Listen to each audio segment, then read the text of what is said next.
그때 나는 하루에 12번 죽었다.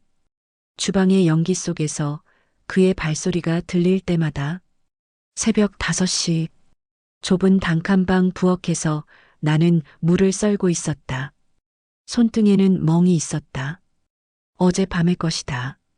소리로 알 수 있었다. 오늘 그가 얼마나 많이 마셨는지, 문고리를 잡은 손에 얼마나 힘이 들어가 있는지. 현관문이 삐걱 열렸다. 술 냄새가 먼저 들어왔다. 요자를 붙이면 덜 맞는다는 걸 알았다. 그래서 난 25해 동안 그에게 존댓말을 했다. 맞을 줄 알면서도 저녁상을 차렸다. 상 위에는 된장찌개, 김치, 계란말이가 놓였다. 내 손은 여전히 떨렸다. 그가 상을 노려봤다. 눈빛이 흔들렸다. 반찬값이 없어서 이것밖에 못 차렸다고 말했다. 그 순간 상이 엎어졌다. 밥그릇이 날아와 내 이마에 부딪혔다. 뜨거운 국물이 얼굴을 타고 흘렀다. 남편이 던진 밥그릇이 내 얼굴에 닿았을 때 난 생각했다. 언젠간 나도 던질 거야. 내 인생을. 바닥에 쏟아진 밥알들을 줍는 내 손에서 눈물은 흐르지 않았다. 이미 말라버렸다. 63살. 주름진 손. 굽은 허리. 이게 내 전부였다. 마지막 날은 이유도 없었다. 그냥 내가 숨을 쉬고 있다는 것. 그게 이유였다. 밤 11시. 그가 내 머리채를 잡았다. 작은 방 안에서 벌어지는 폭력. 이웃집에선 TV 소리만 크게 들렸다. 그는 내가 몰래 모아둔 돈을 알고 있었다. 25해 동안 모은 300만 원. 딸 선영이 대학 등록금으로 모은 돈. 남의 식당 설거지하고 새벽에 전단지 돌리고 폐지 주우며 모은 돈. 그가 그걸 찾아내는데 5분도 안 걸렸다. 서랍을 뒤지는 소리. 통장을 찾아내는 소리. 문이 쾅 닫히는 소리. 그가 떠난 뒤 집은 더 조용해졌다. 폭력보다 무서운 건 고요였다. 사흘 뒤 나는 텅 빈 집에 홀로 앉아 있었다. 전기가 끊겼다. 월세도 밀렸다. 핸드폰엔 집주인의 문자만 20통. 냉장고를 열었다. 상한 김치 1통. 그것뿐이었다. 딸은 연락을 끊었다. 엄마처럼은 안 살 거예요. 단 한 줄의 문자. 난 그 문자를 300번쯤 읽었다. 이해하려고. 거울 앞에 섰다. 쪼그라든 63살의 얼굴. 주름 사이로 흐르는 눈물. 이제 어떻게 살지? 세상은 답을 주지 않았다. 대신 쫓아냈다. 집주인이 문을 두드렸다. 짐이 계단 아래 내던져졌다. 이불, 낡은 냄비, 옷가지 몇 벌. 그게 내 전부였다. 재래시장 골목. 천막 아래 짐을 풀어놓고 주저앉았다. 비가 내렸다. 순대국. 그게 내가 할 수 있는 전부였다. 남의 식당 주방에서 30년을 일했다. 설거지부터 시작해서 보조, 부주방장까지 올라갔다. 내 손만만은 아무도 빼앗지 못했다. 비에 젖은 손으로 작은 냄비와 부탄가스를 꺼냈다. 이게 시작이었다. 지옥에서 기어나오는 시작. 이 여자는 어떻게 일어섰을까요? 천막에서 시작한 순대국 한 그릇이 어떻게 인생을 바꿨을까요? 지금부터 그 이야기를 들려드리겠습니다. 끝까지 들어주세요. 처음 끓인 순대국 국물엔 내 인생이 다 들어갔다. 쓰디쓴 맛과 고소한 희망. 이른 새벽. 천막 아래 부탄가스 불 위에서 냄비가 끓었다. 돼지사골, 순대, 파 몇 뿌리. 시장 정육점 주인이 버리려던 잡뼈를 얻어왔다. 국물이 뽀얗게 우러났다. 국물은 거짓말을 안 한다. 정성을 들이면 맛으로 답한다. 사람은 배신해도 국물은 배신 안 한다. 첫 손님이 왔다. 시장 청소하는 할머니였다. 아침부터 장사하냐고 물었다. 1,000원만 받겠다고 했다. 한 그릇 떠줬다. 할머니가 한술 뜨더니 눈이 커졌다. 이게 무슨 맛이냐고. 어디서 배웠냐고. 30년 배웠다고 했다. 30년. 남의 주방에서, 맞으면서, 살면서. 하지만 세상은 쉽게 허락하지 않았다. 특히 여자에겐. 시장 정육점 앞에 섰다. 고개를 숙이고 들어갔다. 사골 좀 더 얻을 수 있냐고 물었다. 정육점 주인이 코웃음을 쳤다. 장사가 그렇게 쉬운 줄 아냐고. 천막에서 순대국을 누가 먹냐고. 뒤에서 상인들이 킥킥거렸다. 나이도 있는데 집에서 쉬지 왜 고생을 하냐고. 그들의 비웃음이 귀에 박혔다. 하지만 난 돌아섰다. 돌아서서 또 끓였다. 다음 날도, 그 다음 날도. 일주일이 지났다. 손님이 늘기 시작했다. 처음엔 하루 10그릇, 그 다음엔 20그릇, 한 달 뒤엔 50그릇. 새벽 5시부터 천막 앞에 줄이 생겼다. 사람들이 말했다. 여기 국물이 찐이라고. 다른 곳이랑 차원이 다르다고. 정육점 주인이 멀리서 지켜봤다. 표정이 복잡했다. 처음 무시하던 사람들이 하나둘 고개를 숙이기 시작했다. 그들이 인정한 건 나를 아니었다. 내 손맛이었다. 그래도 괜찮았다. 인정받는다는 것. 그 자체가 처음이었으니까. 밤이면 작은 노트에 뭔가를 적었다. 점포 임대료, 재료비, 직원 급여. 계산했다. 하루 100그릇. 한 달이면 300만 원. 1년이면 3,600만 원. 할 수 있어. 해야 돼. 시장 한쪽 빈 점포를 바라봤다. 임대 팻말이 붙어 있었다. 50평쯤 됐다. 저기가 내 꿈이었다. 천막이 아니라 벽이 있는 곳. 간판이 있는 곳. 내 이름이 걸린 곳. 하지만 꿈엔 대가가 따랐다. 시장 상인회장이 나를 불렀다. 회장실에 들어갔다. 담배 연기가 자욱했다. 점포 들어가려면 자리세가 있다고 했다. 500만 원. 시장 질서 유지비라고 했다. 그런 규정은 없다고 했다. 회장이 끊었다. 규정은 자기가 만든다고. 싫으면 천막 계속 치라고. 권력은 언제나 약자의 숨통을 조른다. 하지만 난 이미 더 지독한 폭력을 견뎌냈다. 남편의 주먹보다 이건 아무것도 아니었다. 나는 고개를 들었다. 회장을 똑바로 봤다. 알겠다고 했다. 하지만 영수증을 달라고 했다. 회장의 얼굴이 굳었다. 영수증은 무슨 영수증이냐고. 자리세 받으면 영수증 줘야 한다고. 그게 법이라고 했다. 처음으로 내가 법이란 단어를 입 밖에 냈다. 회장이 비웃었다. 아줌마가 법을 알아? 웃기지 말라고. 알았다. 그 순간 이 싸움은 길 거라는 걸. 천막으로 돌아왔다. 손이 떨렸다. 무서웠다. 하지만 국은 끓여야 했다. 손님들이 기다리고 있었다. 국자를 들었다. 국물을 저었다. 그날 밤 핸드폰이 울렸다. 발신자 선영. 3년 만이었다. 손이 떨렸다. 한참을 망설이다 받았다. 목소리가 들렸다. 딸의 목소리. 엄마. 가슴이 무너졌다. 선영아. 침묵이 흘렀다. 아빠 봤냐고 물었다. 병원에 입원했다고. 간이 망가졌다고. 엄마가 돌봐야 하는 거 아니냐고. 그때였다. 그때 처음이었다. 내 입에서 아니다라는 말이 나온 게 아니다. 선영이 놀란 목소리로 물었다. 뭐라고요? 다시 말했다. 난 이제 안 돌봐. 그 사람 인생은 그 사람 것이야. 전화를 끊었다. 손이 떨렸다. 심장이 쿵쿵거렸다. 하지만 후회는 없었다. 63년 만에 처음으로 내 입으로 아니다를 말했다. 그게 시작이었다. 진짜 내 인생의 시작. 국물은 말을 탄다. 맛있으면 사람이 모인다. 그게 시장의 법칙이었다. 한 달이 지났다. 천막 앞줄이 더 길어졌다. 새벽 5시부터 기다리는 사람들.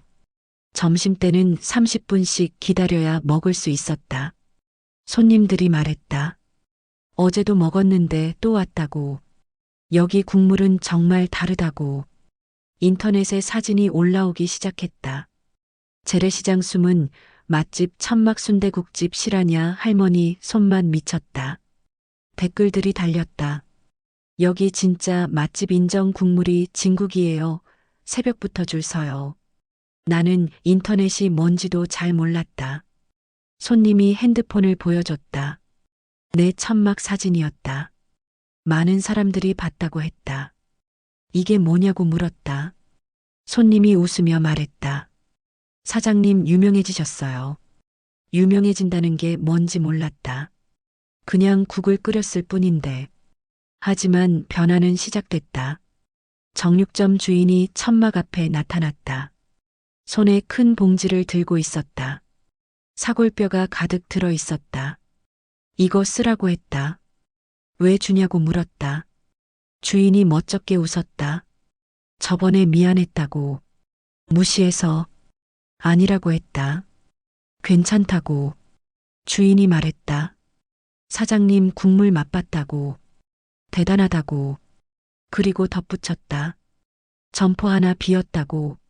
월세 200. 관심 있으면 연락하라고. 명함을 건넸다. 부동산 속의 명함이었다. 그날 밤 명함을 오래 들여다봤다. 점포. 월세 200만 원. 지금 벌이로는 가능했다. 하루 100그릇. 한 달이면 500만 원 남았다. 보증금만 모으면 됐다. 계산했다. 3개월이면 가능했다. 작은 노트에 적었다. 정자순대국집. 내 이름이 들어간 간판. 꿈이 구체적으로 보이기 시작했다. 하지만 세상은 그렇게 만만하지 않았다. 이틀 뒤 시장관리사무소에서 연락이 왔다. 천막 철거 통보였다. 무허가 영업이라고. 한 달 안에 치우라고. 손이 떨렸다.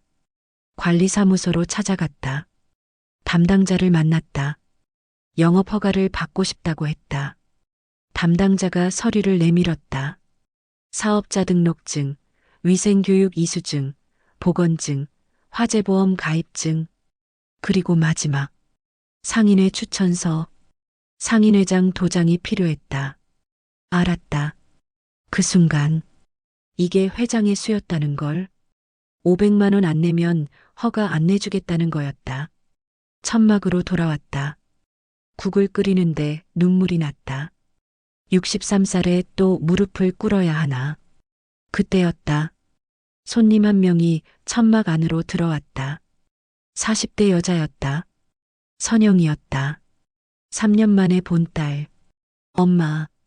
목소리가 떨렸다. 선영아. 딸이 다가왔다. 앞치마를 들었다. 도와줄게요. 회계 같은 거. 왜 왔냐고 물었다. 선영이 고개를 숙였다. 엄마 같은 삶은 싫어요. 하지만 엄마 국은 세상에서 제일 맛있어요. 그 순간 눈물이 터졌다. 63년을 살면서 가장 행복한 순간이었다. 딸이 돌아왔다. 내 등 뒤가 아니라 내 옆으로. 선영은 회계사였다. 회사 다니다가 그만뒀다고 했다. 왜 그만뒀냐고 물었다. 선영이 웃었다. 엄마 생각나서요. 엄마가 그렇게 싫다며. 선영이 말했다. 싫었던 건 엄마가 아니에요. 엄마를 때리는 아빠였어요. 엄마를 무시하는 세상이었어요. 이해했다. 그제야 딸이 떠난 이유를.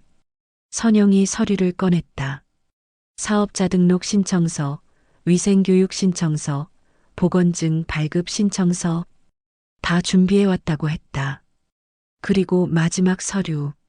시장 상인회장 고발장, 횡령 혐의, 증거자료 첨부, 정육점 주인이 제보했다고 했다. 다른 상인들도 피해를 봤다고. 이제 싸울 수 있다고. 제대로. 세상은 혼자 싸울 수 없게 만들어져 있다. 하지만 편은 생긴다.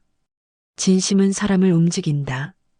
일주일 뒤 시장이 발칵 뒤집혔다. 상인회장이 경찰에 소환됐다. 횡령 혐의. 금액 3억. 시장 상인 20여 명이 추가 고발에 동참했다. 지역 뉴스에 나왔다. 시장 사람들이 수군거렸다. 결국 걸렸네. 정자 사장님이 고발했다며. 대단해. 권력은 영원하지 않다. 썩은 것은 결국 무너진다. 그걸 증명하는데 63년이 걸렸다.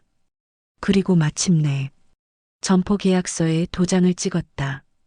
50평, 월세 200만 원, 보증금 2천만 원.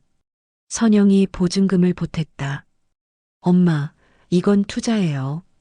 나중에 월급으로 갚으세요. 고맙다고 했다. 선영이 웃었다. 엄마국 먹을 수 있으면 돼요. 인테리어를 시작했다. 선영이 디자인을 맡았다. 깔끔하고 따뜻한 느낌. 할머니 댁에 온 것 같은 분위기. 벽에는 옛날 사진들. 재래시장 풍경. 할머니들의 손. 카운터 뒤에 큰 글씨. 정자 순대국집 마이너스 30년 손맛. 간판이 달렸다.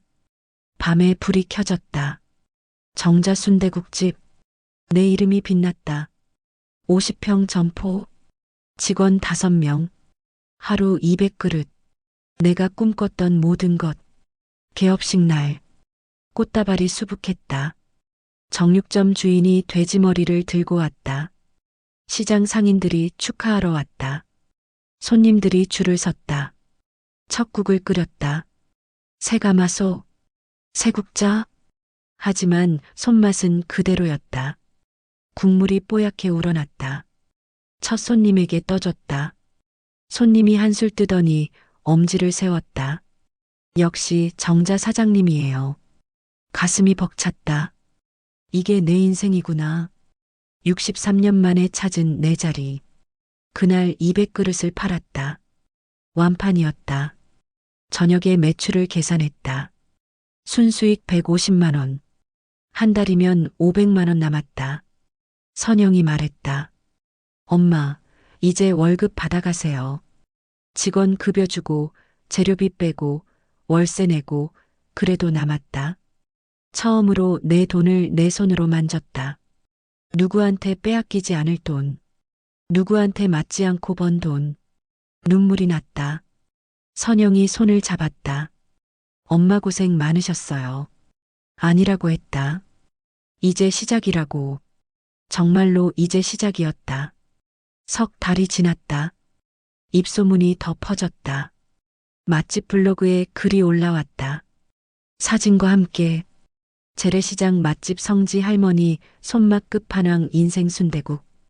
유튜브에도 영상이 올라왔다. 조회수가 많이 나왔다. 예약 문의가 쏟아졌다.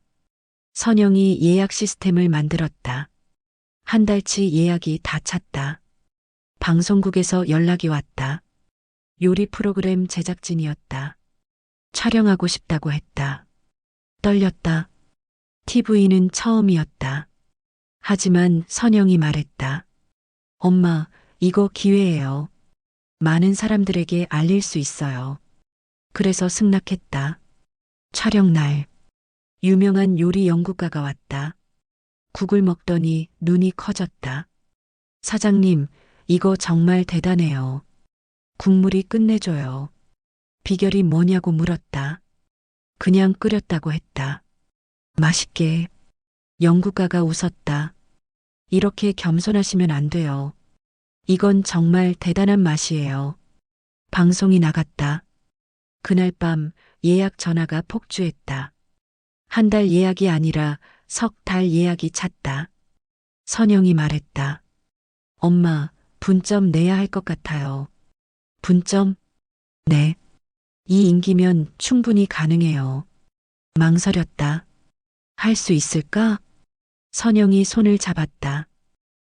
엄마는 이미 해냈어요. 천막에서 여기까지. 분점쯤이야. 그래서 결심했다. 분점을 내기로. 하지만 조건이 있었다. 프랜차이즈는 안 한다. 모두 직영.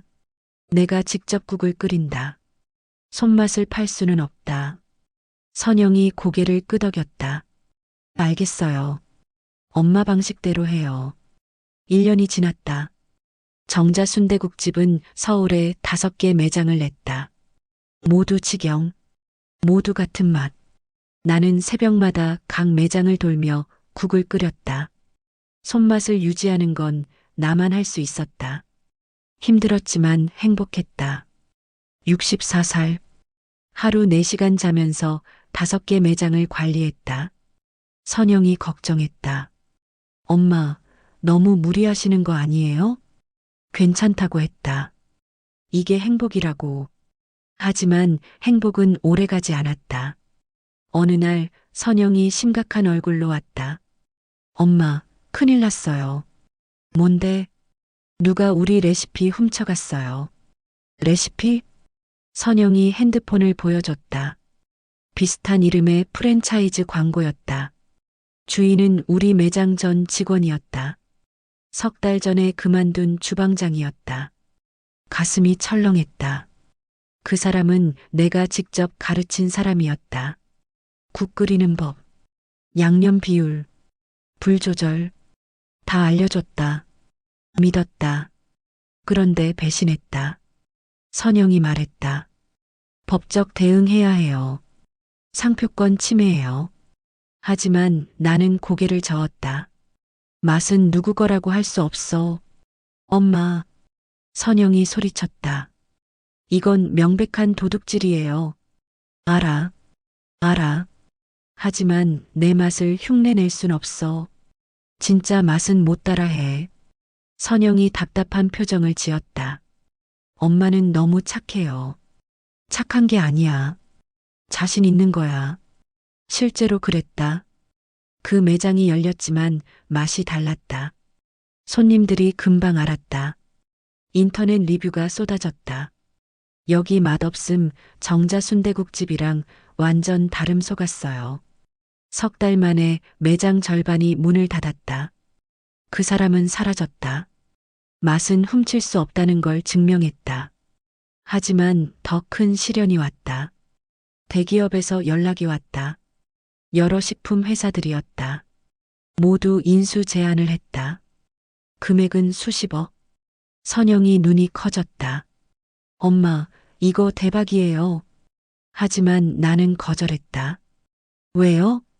내 손맛을 팔 순 없어. 엄마, 이건 기회예요. 은퇴하실 수 있어요. 은퇴? 난 웃었다. 난 은퇴 안 해. 죽을 때까지 국 끓일 거야.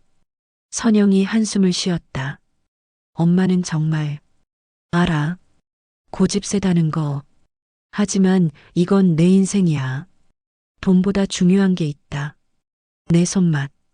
그건 팔 수 없다. 그때였다. 병원에서 연락이 왔다. 남편이 위독하다고. 심장이 철렁했다. 선영이 물었다. 엄마 어떻게 할래요? 모르겠다고 했다. 가야 하나? 말아야 하나? 선영이 말했다. 엄마 마음대로 하세요. 엄마가 결정하는 거예요. 그래서 갔다. 병원에 25년 만이었다. 남편은 휠체어에 앉아 있었다. 몸이 말라 있었다. 얼굴엔 병색. 나를 보더니 눈물을 흘렸다. 정자야. 목소리가 떨렸다. 밥 좀 먹을 수 있을까? 가슴이 무너졌다. 25년 전 그가 던진 밥그릇이 떠올랐다. 내 얼굴에 닿았던 뜨거운 국물. 하지만 나는 고개를 끄덕였다. 앉으세요. 보온병을 열었다. 순대국이 들어 있었다. 한 그릇 떠줬다. 남편이 숟가락을 들었다. 손이 떨렸다. 한술 떴다. 눈물이 흘렀다. 맛있다. 네 손맛이야. 침묵이 흘렀다. 미안하다.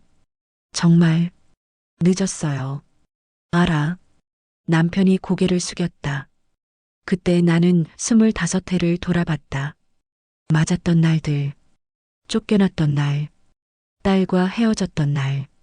하지만 이제는 달랐다. 나는 더 이상 그의 그림자가 아니었다. 값은 15,000원이에요.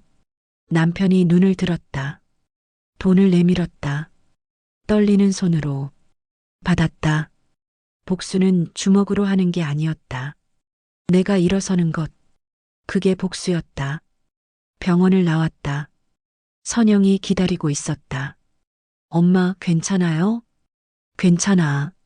정말로 괜찮았다. 용서는 안 했다. 용서는 피해자의 의무가 아니다. 하지만 국은 끓여줬다. 그게 내가 할 수 있는 전부였다. 한 달 뒤 남편이 죽었다. 장례식에 갔다.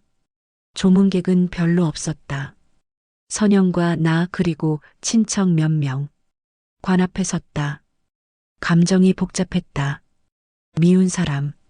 하지만 25년을 함께 산 사람. 딸의 아버지. 선영이 손을 잡았다. 엄마, 울어도 돼요. 고개를 저었다. 눈물은 이미 마른 지 오래였다. 장례를 치렀다. 간소하게. 화장을 하고 납골당에 모셨다. 비석에 이름만 새겼다.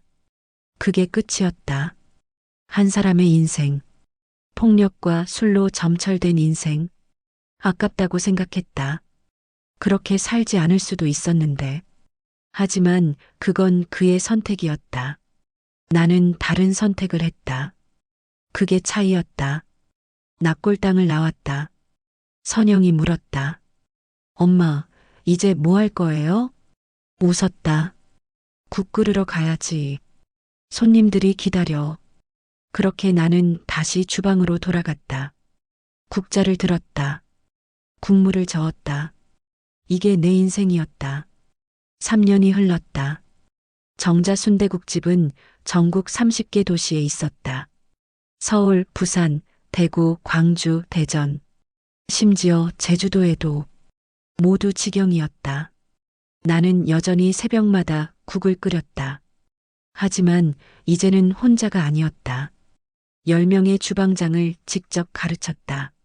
3년 동안 매일 같이 국을 끓이며 손맛을 전수했다. 그들은 이제 내 맛을 낼 수 있었다. 하지만 마지막 비법은 알려주지 않았다. 양념의 황금 비율. 그건 나만 알았다. 선영이 물었다. 엄마, 왜 안 가르쳐줘요? 웃었다. 이게 내 보험이야. 선영도 웃었다. 엄마도 이제 사업가네요. 사업가는 무슨, 그냥 살아남는 법을 배운 거지. 매출은 상상을 초월했다. 연 매출 300억, 순이익 50억. 숫자만 보면 큰 회사였다. 하지만 나는 여전히 앞치마를 두르고 주방에 섰다. 손님들은 그걸 좋아했다. 사장님이 직접 끓여주신다. 정자 할머니 보러 왔어요. 나는 유명해졌다. TV, 신문, 잡지, 인터뷰 요청이 쏟아졌다. 거절했다. 유명해지고 싶지 않았다. 그냥 국 끓이고 싶었다. 하지만 선영이 설득했다. 엄마, 이건 홍보예요. 가게 가치를 높이는 거예요. 그래서 몇 번 응했다. 여러 방송 프로그램에 나갔다. 촬영할 때마다 묻는 질문은 같았다. 성공 비결이 뭐냐고. 대답도 같았다. 그냥 끓였어요. 맛있게. 진행자가 웃으며 물었다. 그게 다예요? 그게 다예요. 정성이 전부예요. 진행자가 고개를 끄덕였다. 정성? 그게 답이군요. 방송이 나간 뒤 매장은 더 붐볐다. 예약은 반년치가 찼다. 선영이 말했다. 엄마, 이제 회사 키워야 할 것 같아요. 회사? 네. 제대로 된 기업으로요. 기업? 난 웃었다. 우리가 무슨 기업이야. 그냥 국집인데. 엄마, 이제 달라요. 30개 매장, 직원 300명, 연 매출 300억. 이건 기업이에요. 그래도 나는 고개를 저었다. 너무 커지는 건 싫어. 왜요? 내 손이 닿지 않는 곳까지 가면 안 돼. 맛이 달라질 수 있어. 선영이 한숨을 쉬었다. 엄마는 정말 독특해요. 알아. 하지만 행복은 독특한 데서 나오는 거야. 그렇게 나는 내 방식을 지켰다. 대기업 제안도 거절했다. 그냥 매일 국을 끓였다. 그게 내가 하고 싶은 일이었다. 어느 날 구청에서 연락이 왔다. 지역 유공자 표창을 주고 싶다고. 당황했다. 표창? 선영이 신났다. 엄마, 좋은 일이에요. 무서웠다. 그런 거 받아본 적 없었다. 하지만 거절할 수도 없었다. 그래서 갔다. 구청. 처음 가봤다. 67살에 처음. 구청장이 환하게 웃으며 손을 내밀었다. 정자 사장님 반갑습니다. 떨리는 손으로 악수했다. 구청장이 말했다. 사장님 이야기 감동적으로 들었습니다. 어려움을 이겨내고 일어서신 모습 정말 존경스럽습니다. 고개를 숙였다. 구청장이 계속 말했다. 사장님 같은 분들이 지역의 진짜 자랑입니다. 포기하지 않고 끝까지 해내신 그 정신, 많은 분들께 귀감이 됩니다. 눈물이 났다. 구청장이 내 손을 잡았다. 고생 많으셨습니다. 그날 표창장을 받았다. 액자에 담긴 표창장을 받아들었다. 무거웠다. 영광이라기보다는 책임감이 느껴졌다. 나 혼자만의 이야기가 아니구나. 수많은 윤정자들의 이야기구나. 구청을 나왔다. 선영이 사진을 찍었다. 엄마, 표창장 들고 찍어요. 웃으며 들었다. 사진을 찍었다. 인터넷에 올라갔다. 많은 사람들이 봤다. 댓글들이 달렸다. 진짜 감동 울었어요. 우리 엄마 같아요. 존경합니다. 나는 그제야 알았다. 내 이야기가 누군가에게 힘이 된다는 걸. 그래서 더 열심히 국을 끓였다. 누군가를 위해서, 나 같은 사람들을 위해서. 4년째, 매장은 50개를 넘었다. 전국 주요 도시는 다 들어갔다. 심지어 해외에서도 연락이 왔다. 미국, 일본, 중국. 한국 교민들이 우리 순대국을 먹고 싶다고. 선영이 해외 진출을 제안했다. 엄마, 이제 해외로 나가야 해요. 해외? 무서웠다. 영어도 못하는데. 선영이 웃었다. 엄마는 국만 끓이면 돼요. 나머지는 내가 할게요. 그래서 결정했다. 미국 1호점을 냈다. 한인타운 한복판. 개업날 교민들이 줄을 섰다. 할머니들이 울었다. 고국 맛이라고. 엄마 손맛이라고. 가슴이 뭉클했다. 국물 하나가 이렇게 사람을 움직이는구나. 미국 매장은 성공했다. 한 달 만에 손익분기점을 넘었다. 현지 외국인들도 찾아왔다. 좋은 평가가 많았다. 일본, 중국도 오픈했다. 모두 잘 됐다. 정자순대국은 이제 여러 나라에 알려진 이름이 됐다. 하지만 나는 여전히 겸손했다. 기자들이 물었다. 해외까지 진출한 소감이 어떠냐고. 웃으며 대답했다. 대단한 거 아니에요. 그냥 국집이에요. 기자들이 웃었다. 하지만 진심이었다. 나는 여전히 그냥 국을 끓이는 할머니였다. 70살이 됐다. 몸은 예전 같지 않았다. 허리도 아프고 무릎도 아팠다. 하지만 손맛은 여전했다. 선영이 걱정했다. 엄마, 이제 좀 쉬세요. 아니야. 아직 멀었어. 뭐가 멀어요? 내가 하고 싶은 거. 선영이 고개를 갸웃했다. 엄마가 하고 싶은 게 뭔데요? 웃었다. 비밀이야. 사실 계획이 있었다. 요양원이었다. 무료 급식소, 노숙자 쉼터. 거기에 국을 끓여주고 싶었다. 나 같은 사람들에게. 가난하고 외롭고 버려진 사람들에게 따뜻한 국 한 그릇. 그게 내가 세상에 갖고 싶은 거였다. 선영에게 말했다. 재단 만들고 싶어? 재단요? 응. 정자재단. 가난한 사람들한테 밥 주는 재단. 선영의 눈이 커졌다. 엄마, 나도 받았잖아. 시장 사람들한테. 이제 내가 줄 차례야. 선영이 눈물을 흘렸다. 엄마는 정말 대단해요. 대단한 게 아니야. 그냥 사람이 해야 할 일이지. 그렇게 정자재단이 만들어졌다. 정자재단이 시작됐다. 첫 무료 급식소가 열렸다. 역 근처 노숙자 쉼터. 매일 100명에게 순대국을 끓여줬다. 직접 갔다. 70살의 몸으로 매일 아침 6시에 도착했다. 국을 끓였다. 노숙자들이 줄을 섰다. 한 그릇씩 떠줬다. 고맙습니다. 천만에요. 맛있게 드세요. 어떤 할아버지가 눈물을 흘렸다. 이런 따뜻한 밥 오랜만이에요. 가슴이 아팠다. 나도 저랬었지. 천막 밑에서 떨던 그때 손을 잡았다. 할아버지, 포기하지 마세요. 할아버지가 고개를 끄덕였다. 재단은 확장됐다. 전국 10개 도시에 무료 급식소를 열었다. 요양원에도 국을 보냈다. 독거노인들에게도 배달했다. 하루 1000명, 한 달이면 3만 명, 1년이면 36만 명. 그들에게 따뜻한 국 한 그릇씩. 선영이 말했다. 엄마, 이렇게 하면 적자예요. 알아. 그래도 할 거야. 돈은 또 벌면 돼. 선영이 웃었다. 엄마는 진짜 사업가가 아니네요. 맞아.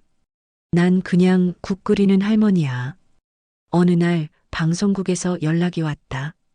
다큐멘터리를 찍고 싶다고. 내 인생을 다룬 프로그램이었다. 승낙했다. 이젠 숨길 게 없었다. 촬영이 시작됐다. 천막 시절 사진들, 폭력의 흔적들, 딸과의 재회, 구청 표창, 무료 급식소, 모든 게 담겼다. 인터뷰에서 물었다. 가장 힘들었던 순간이 언제였냐고. 생각했다. 가장 힘들었던 순간. 밥그릇을 맞았을 때, 쫓겨났을 때, 딸과 헤어졌을 때, 아니었다. 가장 힘들었던 순간은 내가 나를 포기하려 했을 때였다. 그 순간이 제일 힘들었어요. 나는 아무것도 아니라고 생각했을 때, 그때가 제일 힘들었어요. 인터뷰어가 물었다. 그럼 어떻게 이겨냈어요? 웃었다. 국 끓였어요. 그냥 국 끓였어요. 하루하루. 그게 답이었어요. 다큐가 방영됐다. 시청률이 높았다. 인터넷에서 화제가 됐다. 실시간 검색어에 올랐다. 정자 할머니 순대국집 감동. 댓글이 수만 개 달렸다. 울었어요. 힘받았어요. 엄마 생각나요. 존경합니다. 그리고 변화가 일어났다. 재단 기부금이 쏟아졌다. 하루에 수천만 원씩, 한 달이면 수십억. 사람들이 나를 통해 희망을 봤다고 했다. 포기하지 않으면 된다고. 가슴이 벅찼다. 내 이야기가 이렇게 많은 사람에게 닿을 줄. 72살. 건강이 안 좋아졌다. 병원에서 말했다. 심장이 약해졌다고. 쉬어야 한다고. 선영이 울었다. 엄마, 제발 좀 쉬어요. 고개를 저었다. 아직 해야 할 일이 남았어. 뭔데요? 책이야. 책? 내 이야기를 책으로 남기고 싶어. 나 같은 사람들을 위해서. 그래서 자서전을 썼다. 출판사에서 출간 제의가 쏟아졌다. 가장 좋은 조건과 계약했다. 책이 나왔다. 초판 만부. 일주일 만에 다 팔렸다. 제세, 3세, 4세. 베스트셀러 1위.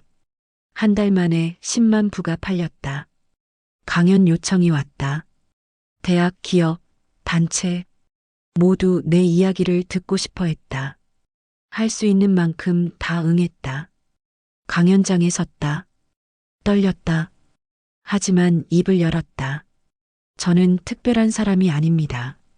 그냥 살아남았을 뿐이에요. 국 끓이며 살아남았어요. 여러분도 할 수 있어요. 포기하지 마세요. 한 그릇의 국이 인생을 바꿀 수 있어요.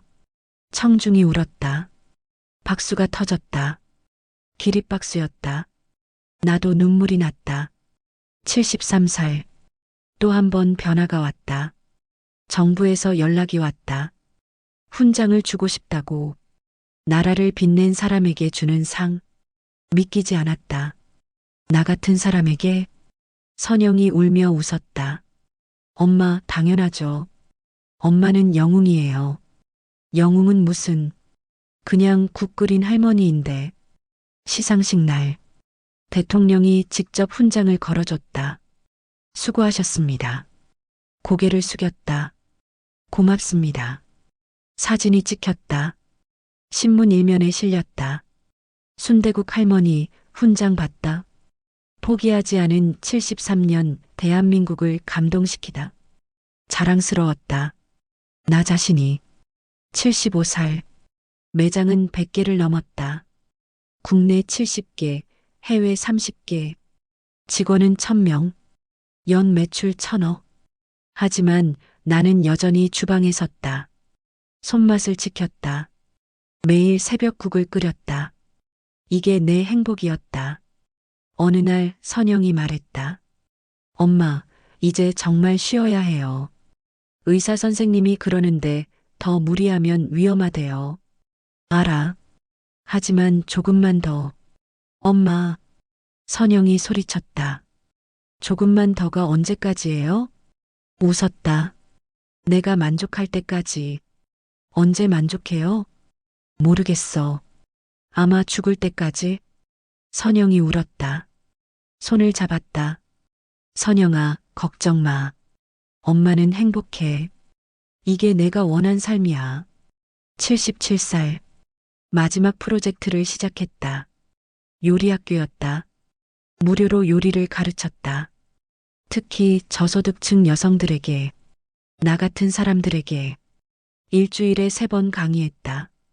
국 끓이는 법, 양념 만드는 법, 장사하는 법, 모든 걸 가르쳤다. 학생들이 물었다. 사장님, 비법도 다 알려주세요. 웃었다. 비법은 없어요. 그냥 정성이에요. 학생들이 고개를 끄덕였다. 졸업생들이 하나둘 가게를 열었다.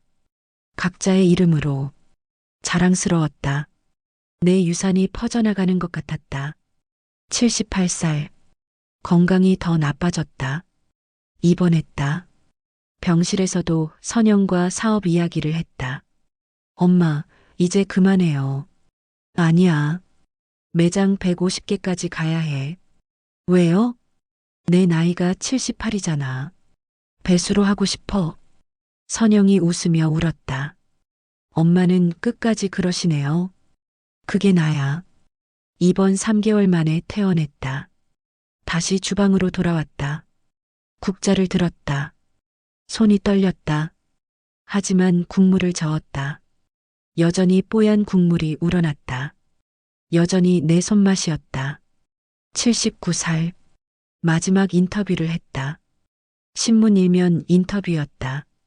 기자가 물었다. 사장님, 인생에서 가장 중요한 게 뭐라고 생각하세요?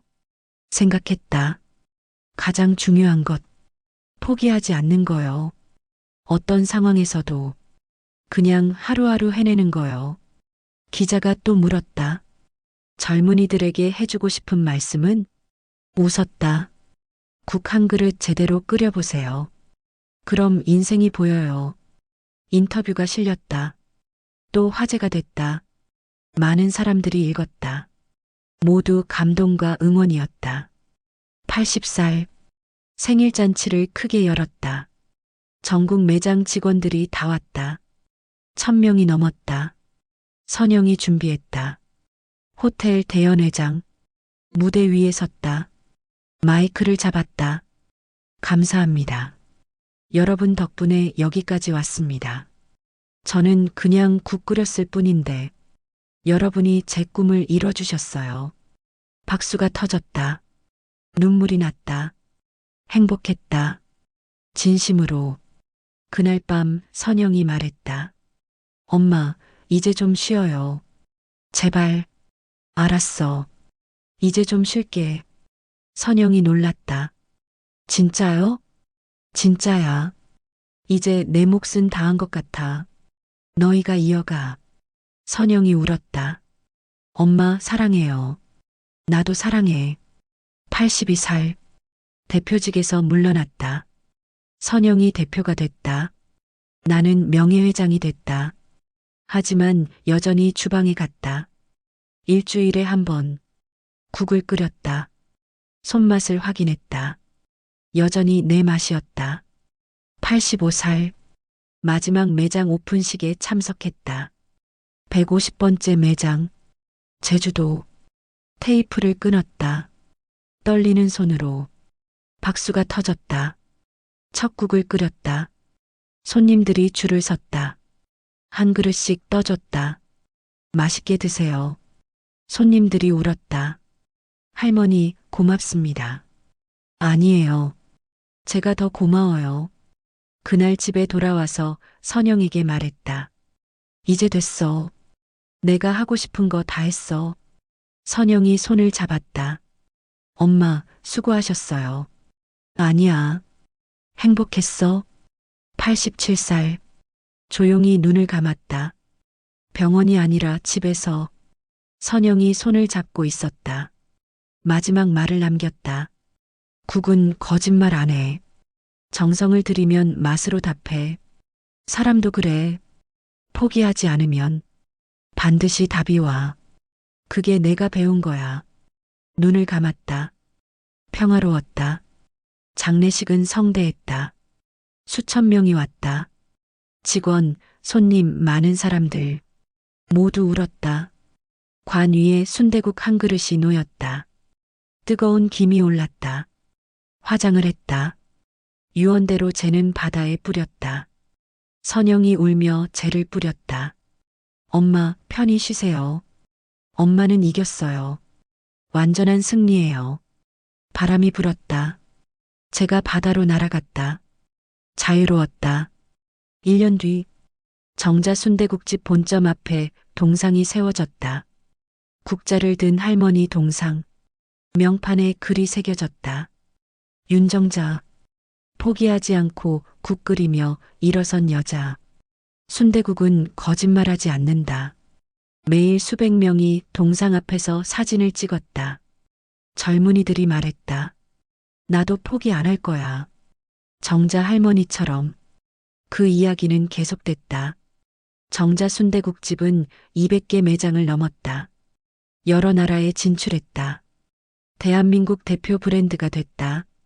하지만 가장 중요한 건 맛이었다. 여전히 정자 할머니의 손맛이었다. 주방장들이 그 맛을 지켰다. 매일 새벽국을 끓이며 할머니를 기억했다. 정자 재단은 계속됐다. 매일 3,000명에게 무료 급식을. 1년이면 100만 명, 10년이면 1,000만 명. 모두 따뜻한 국 한 그릇씩. 무료 요리학교도 계속됐다. 매년 1,000명의 졸업생. 그들이 전국에 가게를 열었다. 일자리가 생겼다. 희망이 퍼졌다. 할머니의 유산은 돈이 아니었다. 건물이 아니었다. 정신이었다. 포기하지 않는 정신. 하루하루 해내는 정신. 국 한 그릇에 정성을 다하는 정신. 그게 진짜 유산이었다. 20년 뒤 다큐멘터리가 또 만들어졌다. 선영이 인터뷰했다. 이미 62살이 된 선영. 엄마는 말씀하셨어요. 국은 거짓말 안 한다고. 정성을 들이면 맛으로 답한다고. 그게 인생이라고. 전 그 말을 믿어요. 그리고 증명하며 살고 있어요. 카메라가 매장을 비췄다. 300개 매장. 전 세계 100개 도시. 직원 10,000명. 모두 정자 할머니의 정신으로 매일 국을 끓이고 있었다. 정자 할머니는 승리했습니다. 폭력을 이겼습니다. 가난을 이겼습니다.